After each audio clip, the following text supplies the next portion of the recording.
ជនបទឆ្ងាយផុនពីដីទីក្រុងរូក្នុងជំរំវាលស្រែបឹងស្រូវ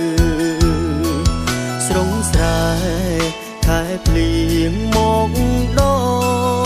ល់ពូងយើងនោមគ្នាជួរងដីស្រែស្រងស្រែមានតែធ្វើស្រែដាំស្រូវហូបក្ដាំហូបខ្ចៅរស់សុខសប្បាយជីវិតទួងបីមានទុក្ខខ្វល់ខ្វាយតែយើងរីករាយតាមបែបផែននាងស្រងស្រែស្នូលទឹកភ្លៀងដូចចំរៀងបំពេពីរូងម្លេះទេស្រុកស្រែខ្ញុំអើយ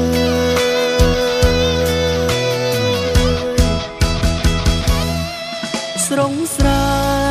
មានតែពុននឹងរាល់ថ្ងៃខំប្រឹងមិនគិតតែការនឿយហត់កំកងលីរែកអំណត់ព្រោះតែយើងសន់យើងជាកូនអ្នកស្រែ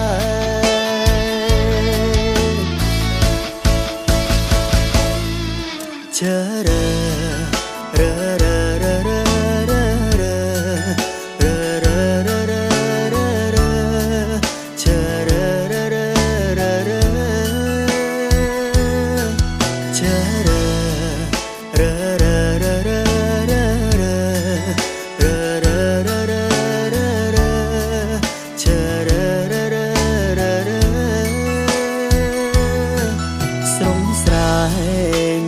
តែធ្វើស្រែដាំស្រូវហូបក្ដាំហូបខ្ចៅរស់សុខ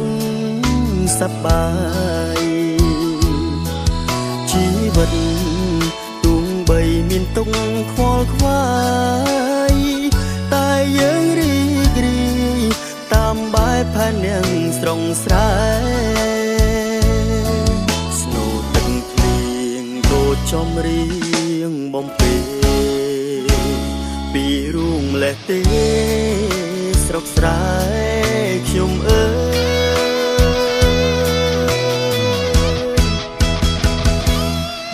ស្រងស្រែមានតែពុននឹងរាល់ថ្ងៃខំប្រឹងមិនគិតតែការនឿយហត់កំកង